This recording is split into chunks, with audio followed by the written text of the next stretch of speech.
Right, today we're going to study chapter 14 of the volume Sutta Discovery, volume 42, or SD 42.14.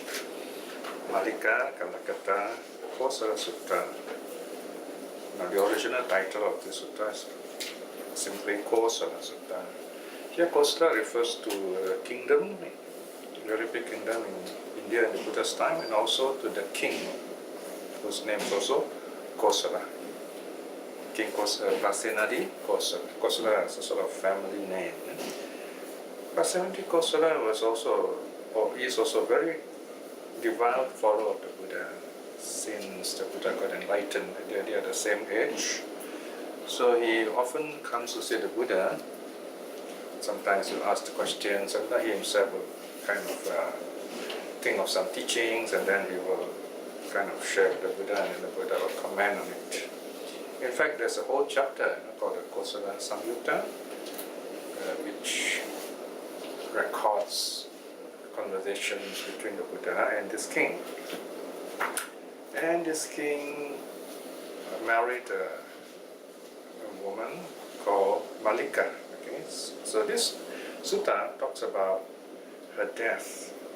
So Malika,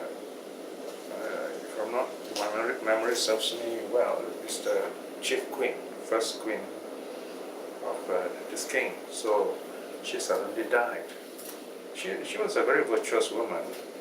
So the king, of course, a very wise woman also. So of course, when the king was told she died, the king was shocked.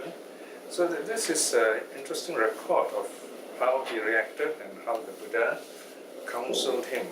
So this is also an example of what is called grief counseling, if you like. Counseling someone who has lost somebody. At the same time, these teachings given by the Buddha is to remind us who are living how to treasure our life. Okay? So we go straight into the sutta. It seems to be a long sutta, but there are lots of repetition, and I will explain why this is so and how to benefit from this study. So let's look at the translation on page 73. The Kosala Discourse on Malika's Death, A5.49. Okay, this number is very important. Either you remember the sutta title, or remember this number, A5.49. So this will identify the sutta. So next time you want to locate it, or you want to tell your friends about it, this is the number, A5.49, or the Kosala Discourse on Malika's Death, whichever you can remember, or both maybe. At one time, the Blessed One was staying in Anathapindika's park in Jeta's Grove, outside Savatthi. So you find in almost all the suttas, there is this location showing where the Buddha is staying at that time. So this is in the very nice park donated by Anathapindika for the Buddha and the monks. And it's outside Savatthi, or today we call this place Sahid Mahed. It's an ancient place, no one lives there now. It's a sacred spot for Buddhists. Then the Raja Pasenadi of Kosala approached the Blessed One, saluted him, and sat down at one side. So this is the usual greeting. Now at that time, Queen Malika just died. Then a certain person approached the Raja Pasenadi of Kosala and whispered to his ear, "Your Majesty, Queen Malika has died." When this was said, the Raja Pasenadi of Kosala was afflicted, grieving, his shoulders drooping, drooping face down or hanging his head, glum, unable to speak. So in other words, he was simply shocked. So the Buddha, of course, he's sitting with the Buddha. So this is how the Buddha responded. Then the Blessed One, knowing that the Raja Pasenadi of Kosala sat afflicted, grieving, his shoulders drooping, face down, hanging his head, glum, unable to speak, said this to him, Now here we have a conventionist translation. So if you see this line italicized, it means that it has been repeated earlier on. So you kind of don't have to worry about remembering it unless you want to repeat it. The idea of repetition is so that we can remember better what's going on, especially when it comes to the teachings, the Dharma. This is the story side. Now, given heading here, subheading, the 5 unattainable, so it's easier for us to remember what that section is about. You don't find all this in the original Pali or what I call the text. The text is simply one big chunk of Pali words. So here what we've done in this translation is rearrange things nicely, orderly, number them, give some subheadings and so on, so that it's easier for us who are used to what is called a reading culture. The suttas were recorded at a time when the people were used to what is called the listening culture, right, or reciting culture. So when they listen to the Dharma directly from the teacher, then this is what the Buddha says. This is the teaching, the most important part, in other words. So here the open inverted commas begins, and then it goes right to the end, 2, 4, 6, 8, over 8 pages. You find the close inverted commas actually it's right at the end. Can you see that on page 80, the last verse? Okay. Of course, the verses themselves are understood as what I call quotes. So, in other words, when we say Buddha word, this is the section that is called the Buddha word. The previous sections are dialogue and historical details, narrative stories, and so on. But remember, when the Buddha talks, of course, you see, he's not likely to talk exactly the way the suttas recorded here. This is how the suttas record. He will talk probably very directly, just like the way we talk. However, here what the monks have done is, it's like, today what we'll do is we record studies and then we print them in a book. So we have to revise, adjust, correct the sentences and so on, so that it looks nice when you print it out. So in the case of the suttas, what the monks have done is they've heard the Buddha's teaching, so they've arranged the teaching systematically, so it's easy for them to remember, to recite, and this is the secret of how the Buddha's teaching could last for 2,500 years, and how it has come down to us even today after so long, and the teachings are so clear, in other words. Let's look at what this teaching says. Maharaja is addressing the king. He says, there are these 5 states unattainable by a recluse, a Brahmin, a Deva, a Mara, a Brahma, or anyone in the world. What are the 5? So notice here, here the Buddha basically is saying there are 5 things nobody in this world can ever get, whether they are humans, holy men, or divine beings, or even bad beings, good beings, anyone in the world. You cannot get these 5 things. You cannot always have. In other words, these things will always happen. What are the 5? That which is of the nature to decay might not decay. This state is unattainable by a recluse, a Brahmin, a Deva, a Mara, a Brahma, or anyone in the world. Right? What the first rule of life is everything changes, decay. From the moment we are born, there is this decay, the working of the fire element, if you like. So as long as we are born, no matter where we are born, on earth or in heaven or any kind of being that exists, we must decay, change, grow old. Number 2, that which is of the nature to be diseased might not be diseased. Right? So this is the second truth. Disease, sickness is always there somehow. And there are many teachings here. For example, in another sutta, the Buddha says, there are 2 kinds of diseases. I mean, we may be healthy all our lives, but we just fall sick very occasionally, maybe bodily sickness, but mental sickness is always there. No unawakened being is free from mental sickness, sickness of the mind. Here, what is sickness of the mind? The Buddha says we are always somehow troubled by greed, hate, or delusion. Maybe not greed, maybe not hate because we practice loving kindness, but somehow there's a bit of delusion. Maybe we do not know certain things, we do not know the Four Noble Truths deeply enough. So somehow we still suffer in our birth until we work to become awakened as saints, streamliners onwards. Number 3, that which is of the nature to die might not die. So, whatever beings, heavenly, earthly, all have to pass away. Whatever is born must die. Number 4, that which is of the nature to be destroyed. The word is destroyed. Might not be destroyed. No, correct. This state is unattainable by a recluse, a Brahmin, a Deva, a Mara, a Brahma, or anyone in the world. Right? So things get destroyed. Now, before that, there are the first 3 are the most common. Decay, disease, death. Very easy to remember. It's called the 3 Ds. Okay, decay, disease, death.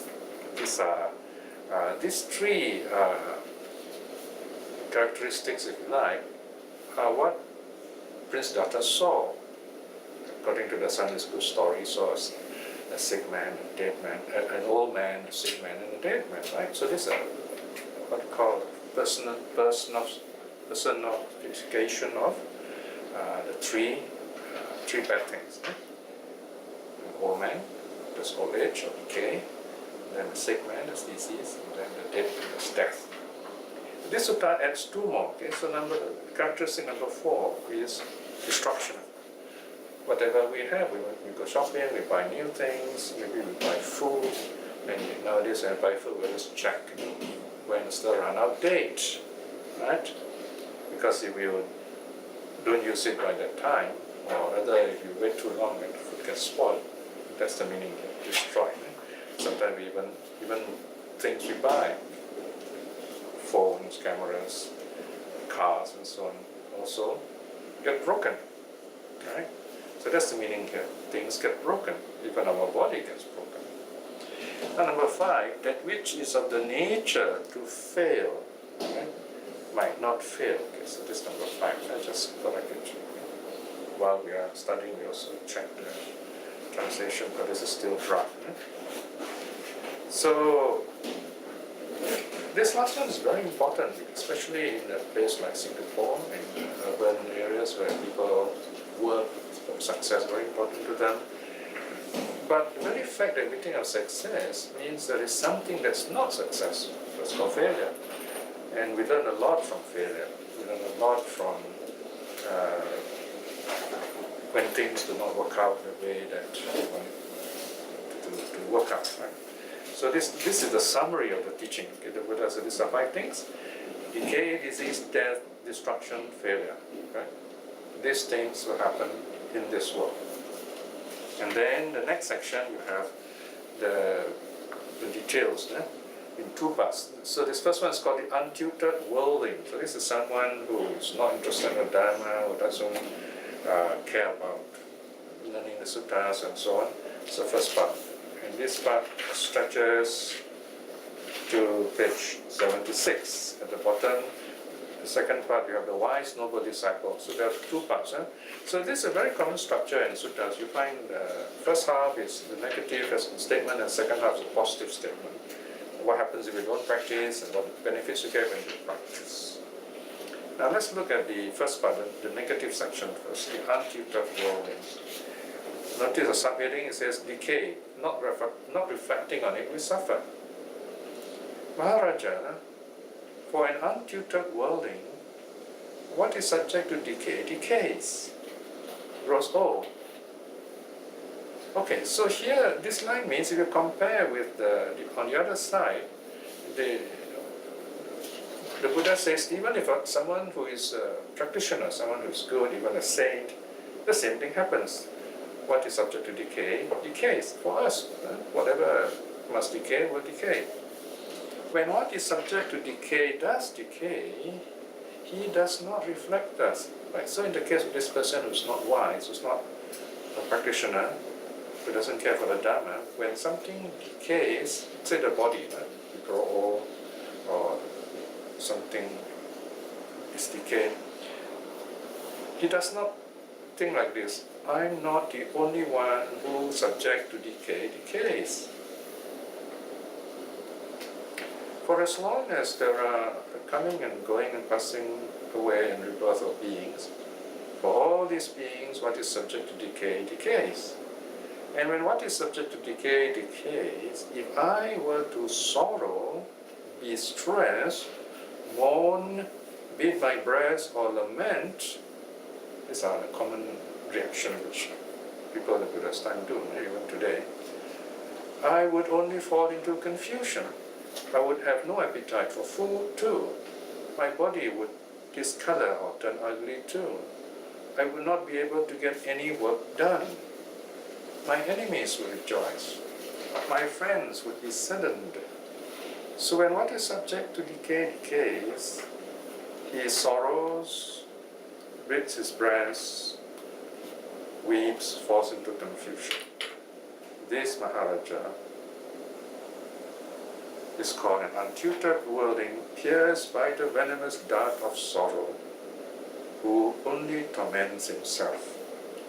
Okay, this is the first verse, first paragraph, the key one, so we have to make sure we understand this, and the other is a template, and then the rest will kind of follow this pattern, changing only the keywords.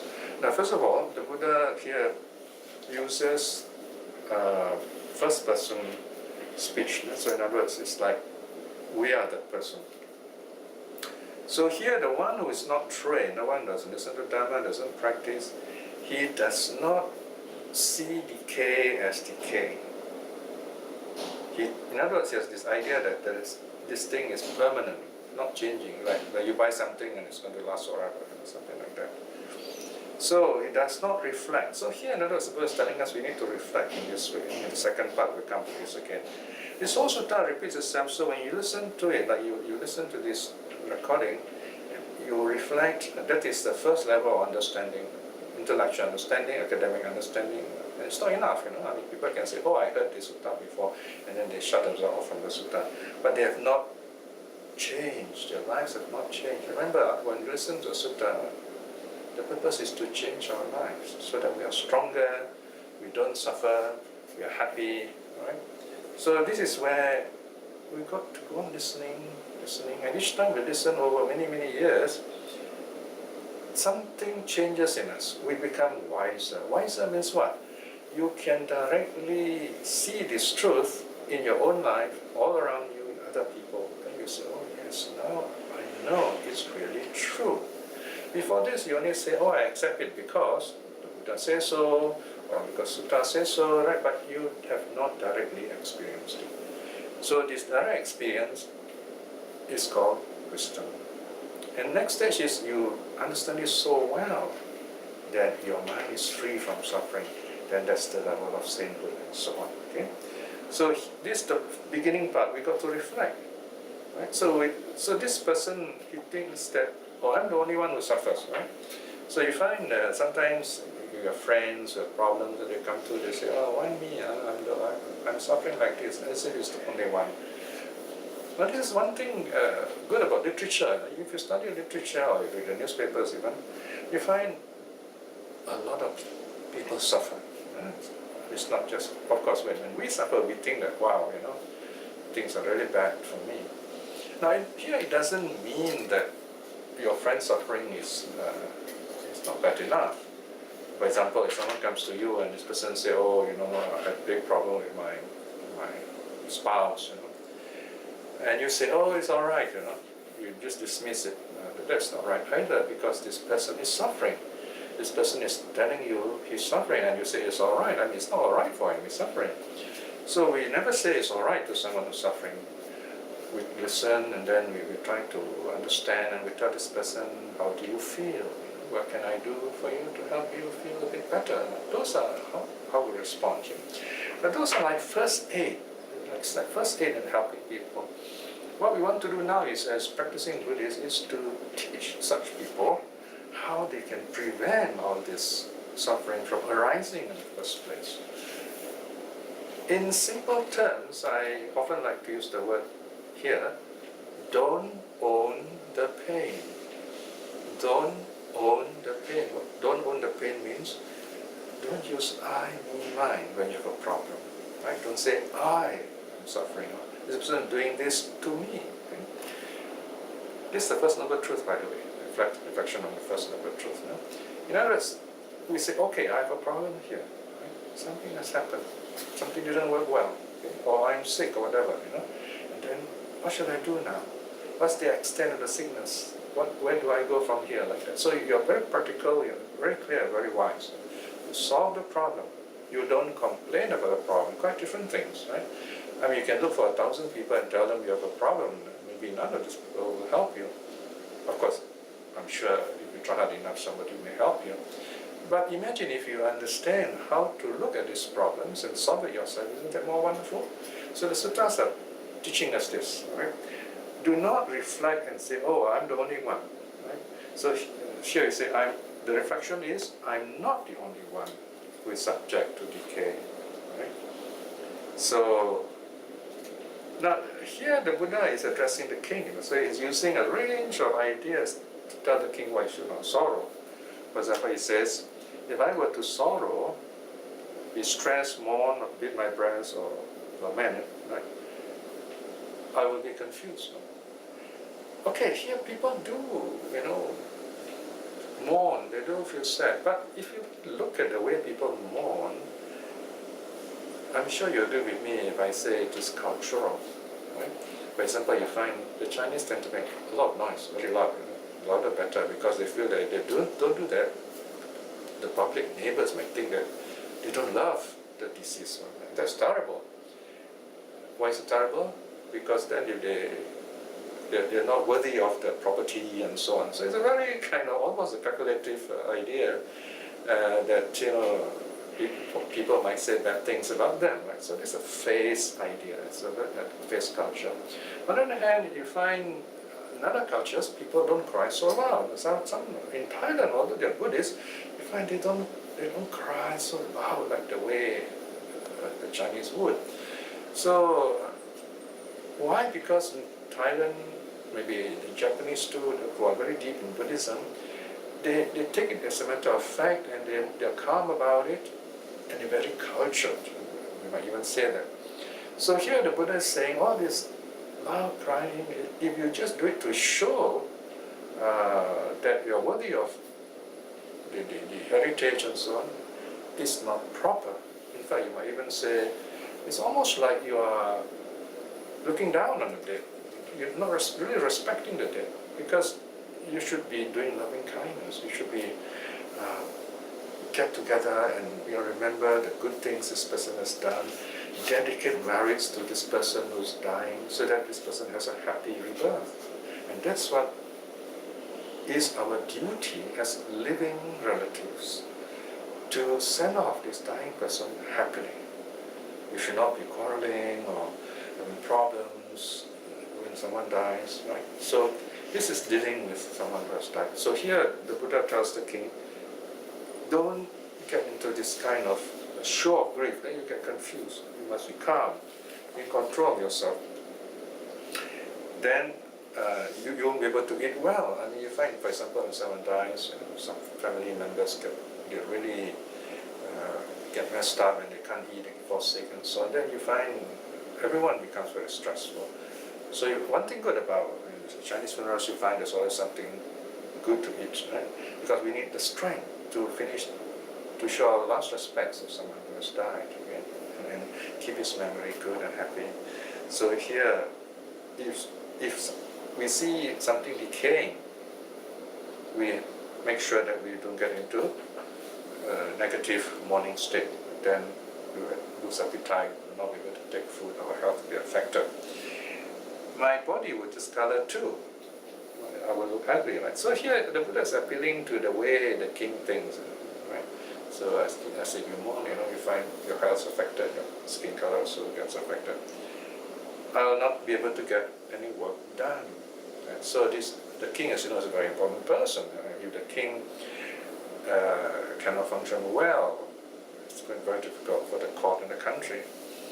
Right? So in other words, here we should be able to keep our minds clear, especially when, imagine someone in the family has died.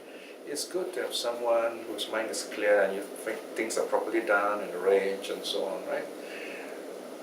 Of course, you might say the reality is not everyone in the family are like that, but I'm sure there are a few who are like that, and these people are very important when family faces a loss, for example. Or we need friends who are calm, who are not emotionally troubled when this kind of problems arise. So in other words, we need to have some calmness and mindfulness and wisdom. Now, again here, remember the Buddha is talking to the king. So he says, if you mourn, if you feel trouble, your enemies will rejoice. And the enemies say, oh good, the queen has died, and the king is suffering, you don't like the king, right? And then my friends will be saddened. Well, your friends won't be happy to see you suffering too, right? So you have different kinds of reasons the Buddha has given here, very simple ones, to encourage the king not to feel bad for all these things, but to be practical and do what needs to be done, in other words. So the Buddha is saying this is the way how an untutored worldling behaves. Right? The same thing about disease. Look at line 14. Furthermore, Maharaja, for an untutored worldling, what is subject to sickness falls sick. What is this? Our body falls sick. Okay? Our mind also falls sick. We are saddened, we feel stressed, and so on. When what is subject to sickness does fall sick, the worldling does not reflect that I'm not the only one who is subject to sickness, falls sick.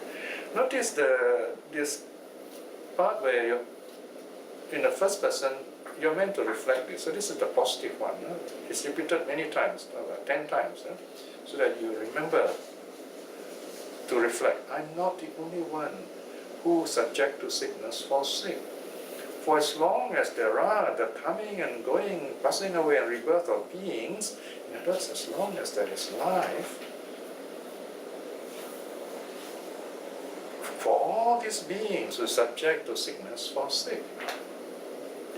We are all subject to sickness, so we fall sick. So it's normal to fall sick. We have to deal with it. And when what is subject to sickness falls sick, if I were to sorrow, be stressed, mourn, beat my breast, or lament, I would only fall into confusion. I would have no appetite for food too. My body would discolor or turn ugly too. I would not be able to get any work done too. My enemies would rejoice. My friends would be saddened. So when what is subject to sickness falls sick, he sorrows, feels stress, mourns, feels depressed, laments, falls into confusion. So this is the person who's not wise. Nah? Instead of reflecting that he should be calm, he does the opposite. Number 3, what about death? When someone dies, nah? This is the direct one in reference to the king. Furthermore, Maharaja, for an untutored worldling who is what is subject to death dies. When what is subject to death does die, he does not reflect thus. I'm not the only one who, subject to death, dies. Of course, here you can also say, this person you love, right? I'm not the only one who has lost this someone we love. For as long as there are the coming and going, passing away, and rebirth of beings, for all these beings, what is subject to death dies. Now this line 22, coming and going, that means our action, our karma, doing this, doing that, okay? And then passing away, death and rebirth. Okay? This is quite elaborate way of talking about karma and rebirth. Okay? Coming and going refers to karma, passing away and rebirth of beings refers to rebirth. So in other words, this is the nature of things. Do not identify, do not own the pain that we will suffer. Because if we do, then our enemies will be happy and our friends will be saddened. The next one, destruction. Not reflecting on it, we suffer. So the idea is to reflect. Reflect means what? It's what a mirror does. A mirror reflects. Whatever is in front of the mirror reflects exactly as it is. The mirror doesn't make it look otherwise, unless you have a distorted mirror. We're talking about a normal, clear, flat mirror. Look at line 20, verse 26. Furthermore, Maharaja, for an untutored worldling, what is subject to destruction is destroyed. For what is subject to destruction is destroyed, it does not reflect thus. I'm not the only one who is subject to destruction is destroyed. For as long as there are the coming and going, passing away and rebirth of beings, for all these beings, what is subject to destruction is destroyed. And when what is subject to destruction is destroyed, if I were to sorrow, be stressed, mourn, beat my breast, or lament, I would only fall into confusion. I would have no appetite for food too. My body would discolor or turn ugly too. I would not be able to get any work done too.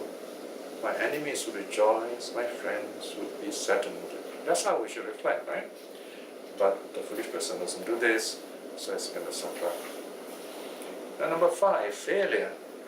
Not reflecting on it, we suffer. Furthermore, Maharaja, for an untutored worldling, what is subject to failure fails. When what is subject to failure does fail, it does not reflect us.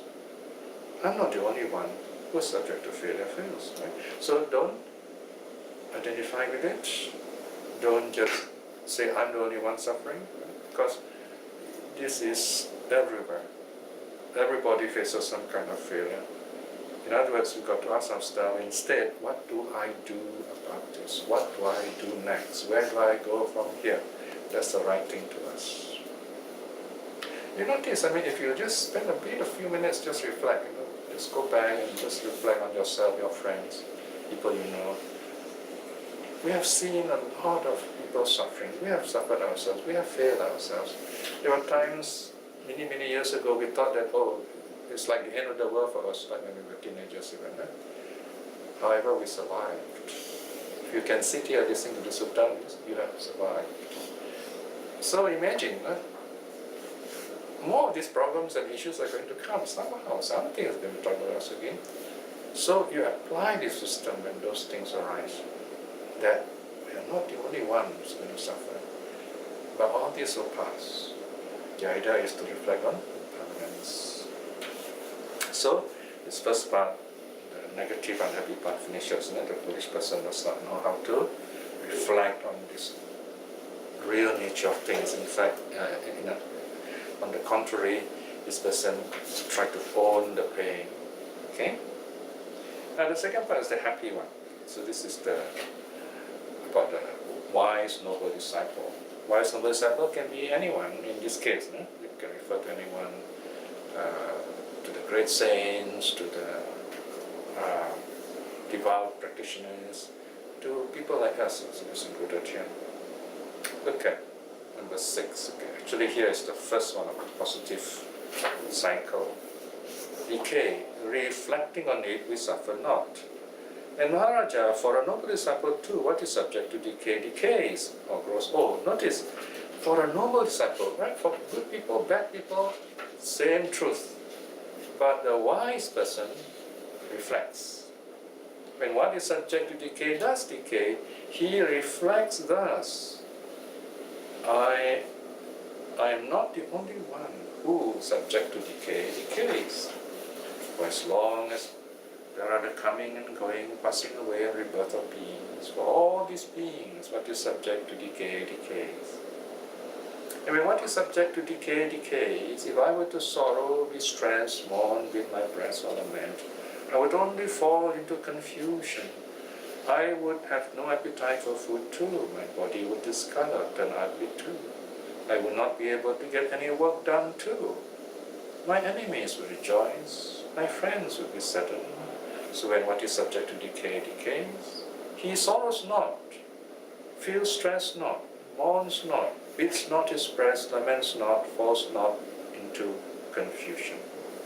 This Maharaja is called a noble disciple, not pleased, not pierced by the venomous dart of sorrow, like the untutored worldling who only torments himself.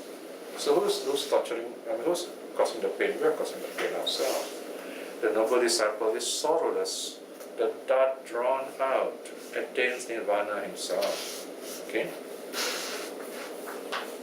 Sometimes we get worried, we say, oh dear, I'm growing old, I'm 65, I'm getting old. Then what we should do? Should we sit in old folks' home or nursing home and you go there and say, wow, so many people really old. Then you find that you're not especially old. Yeah? Okay? And next one is about sickness, right? So every time we go to hospitals, and Singapore hospitals are really nice places to go, beautiful places, we love going there.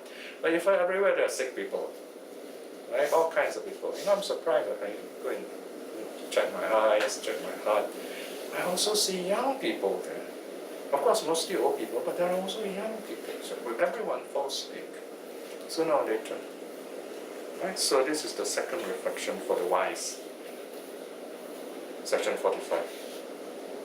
Furthermore, Maharaja, like a noble disciple, for a noble disciple too, what is subject to sickness falls sick. When what is subject to sickness does fall sick, he reflects that I'm not the only one who falls sick. So he doesn't identify with it. He says, everyone falls sick. As long as we exist, there is sickness. So he calmly looks at it, and so he won't be troubled by it. So even when we are sick, we are calm, we are at peace with ourselves. So we recover faster. Can you imagine the Buddha lived for 80 years, he taught the Dharma for 45 years. That means he was a layman for 35 years, right?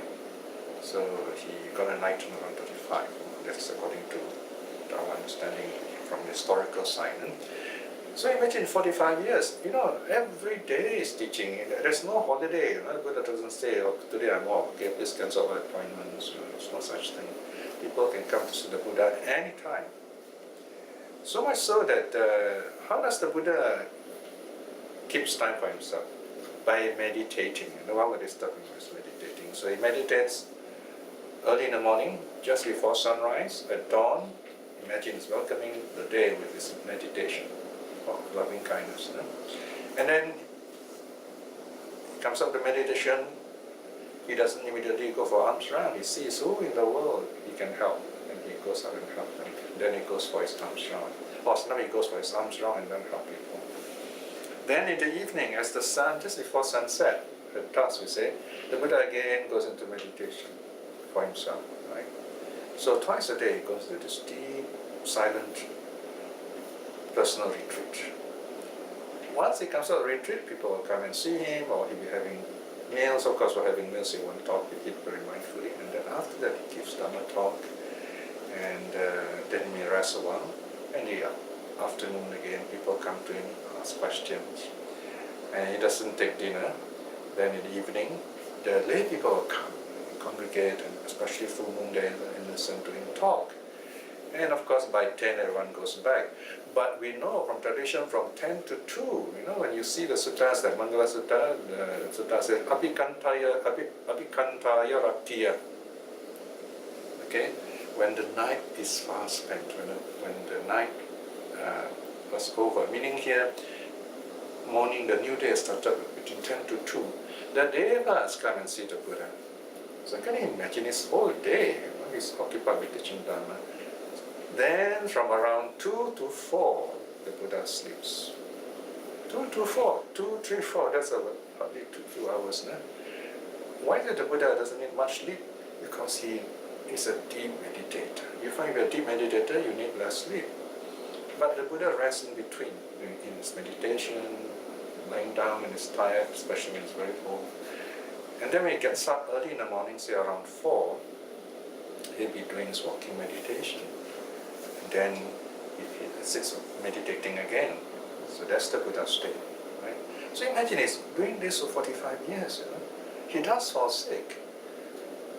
When he's sick, of course, probably he doesn't teach, but then again, we have never known the Buddha not to teach for a few days at a time.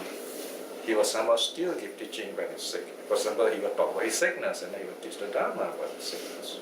As he was passing away, we have a full record of his passing away in the Mahaparinibbana Sutta, for example, how he gave last advice and counsel to the monks and to us.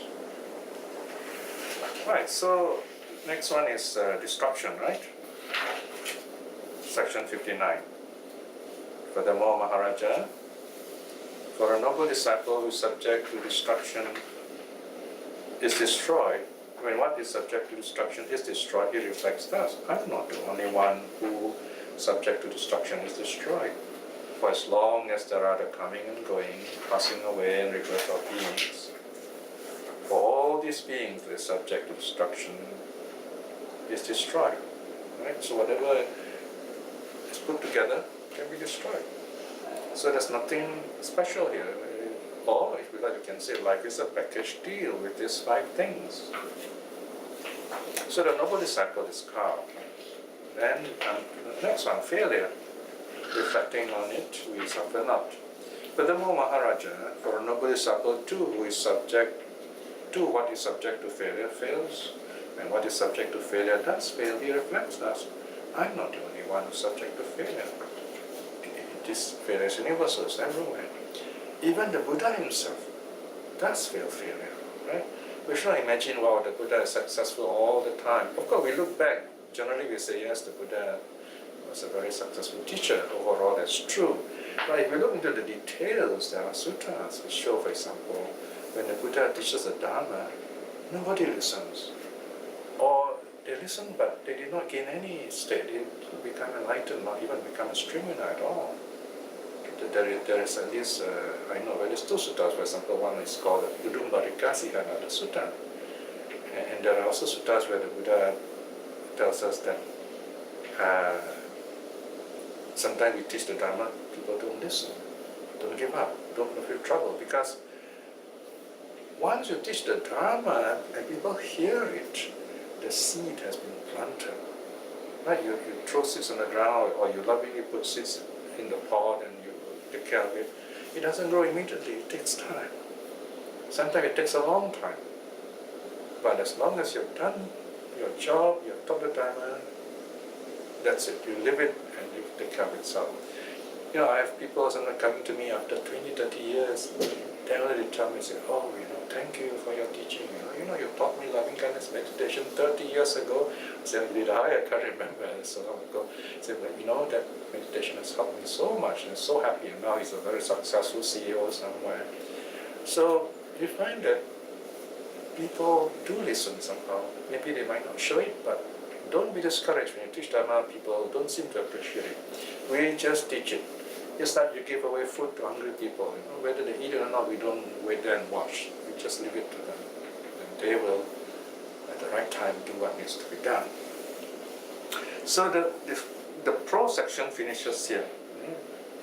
5 important paragraphs for the negative, 5 important paragraphs for the positive. Now the sutta closes with the verses. Labhyaniyata Thana Sutta. These are title given to these verses. The verses on what is not possible to be. Naso chanaya na paridevanaya atto ita lakpati api apakopi so chantang enang dukkitan viditva pachattika attamana bhavanti. Neither by grieving nor by lamenting does he gain any benefit here, not even a little. Knowing him to be grieving and suffering, enemies become delighted. Right? Now this similar verse is also found in the Tirokuta Sutta, teaching about the pretas, how to treat the deceased. So when we lose something, when we are sick, when we suffer loss or whatever, that's a time to be mindful. That's a time to learn something. When we are suffering, it's a time for learning. What's going on here? What are the conditions that brought you suffering? Right? So suffering has a purpose in a sense. We give it a purpose. The purpose is to bring us wisdom.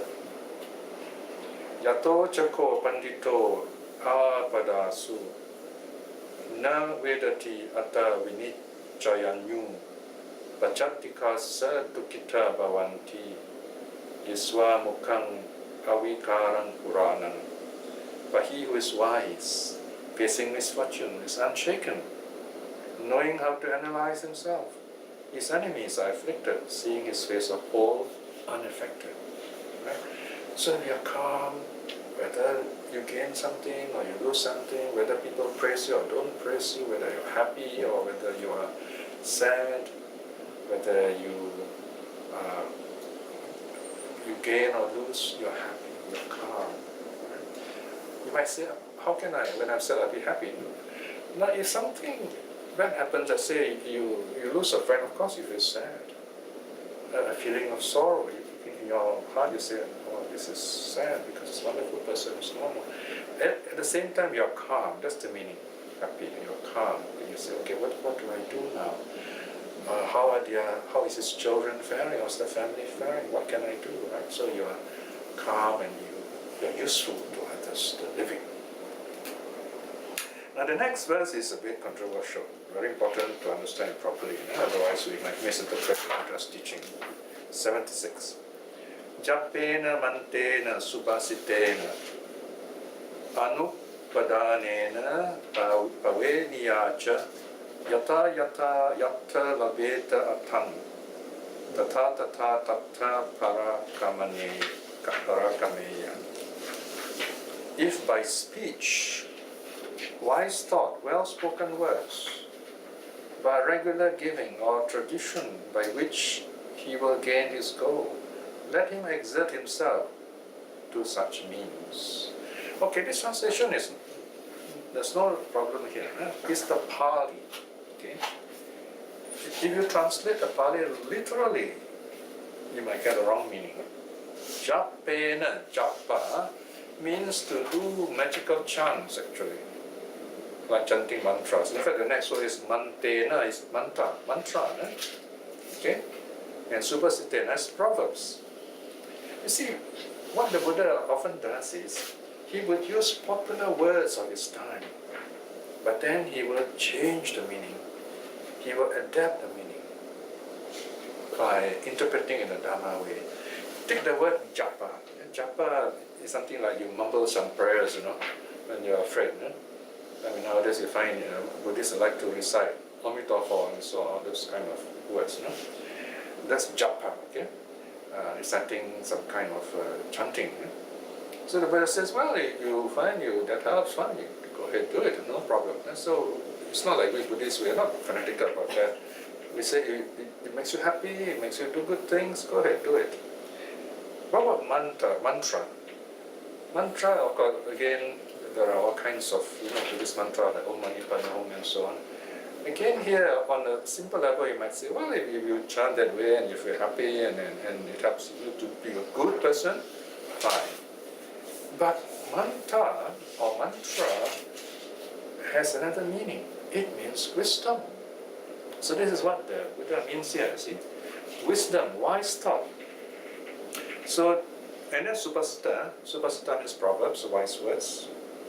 So, I've translated it in a way which I think is the spirit of the Dhamma, what the Buddha has intended.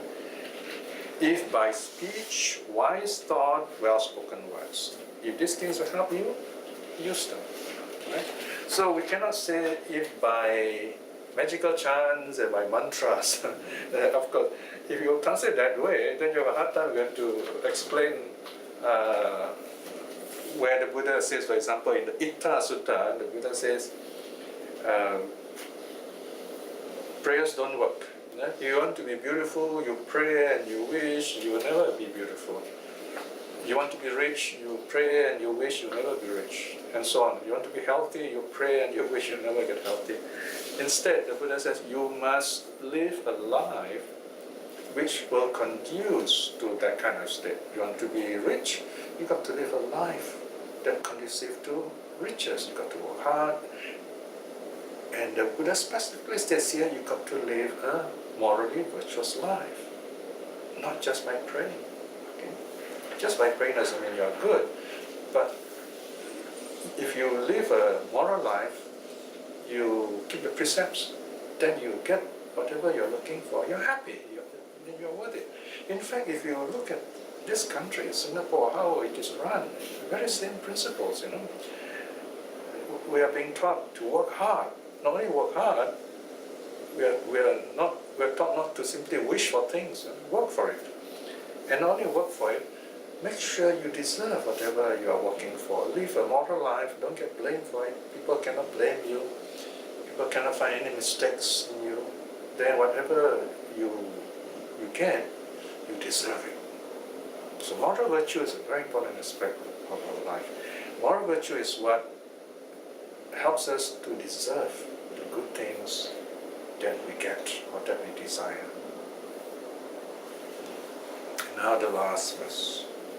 Sache pajaneya alabaneya maya cha anyena va esa atto asocha mano adivasayeya kammang dalhang kinti karomi daniti. He should know not to be attained in this, is this goal by me or by any other. Then ungrieving he would bear it thus. What shall I do now with resolve? Okay? So this last verse, the most important one. In simple terms, the Buddha says, looks like I can never solve this problem. Okay, this one is really very difficult. Okay, what shall I do now? The last line says, what shall I do now? With resolve. That means very determined. So, yes, there is decay. Yes, there is disease. Yes, there is death. Yes, there is destruction. Yes, there is failure. Let it come. Let them come. But a true practitioner would say, okay, these are the things that's going on. I accept them. What shall I do now? And then you go on from there. Very positive, isn't it? So there you are. See here, the Buddha's teaching is very practical, very down to earth, and very helpful and useful to us. And this can be applied on many levels. So do reflect on this sutta. Do look at the verses. And if you like a verse, just kind of read it every day. And then you're on the way to be happy. Practice your possession of impermanence and on the way to stream winning. Now we've come to the end of this study. Let us go through a short reflection. Now we are gathered here today on this very special time to listen to the Buddha's teaching. The Buddha's teaching in a very clear and from the direct transmission from the Buddha's own suttas is very hard to find. And we have a chance to hear the teaching. It is truly wonderful. It will benefit us. It will last with us for life. But we must remember those teachings so that they work on us, or rather we successfully put all these things we have learned into practice so that we are truly happy, we are free from suffering. That way we are useful to ourselves and also to others. Reflecting in this way is very good karma. But the power of such good karma, may we be well and happy in this life itself, right here, right now.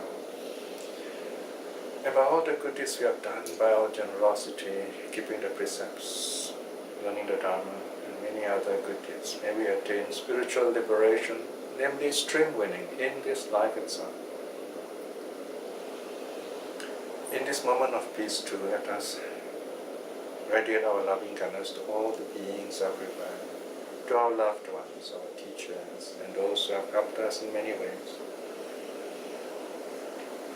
Let us radiate our loving kindness even to those whom the Dharma have not touched, that they may see the Dharma for themselves and also be happily liberated.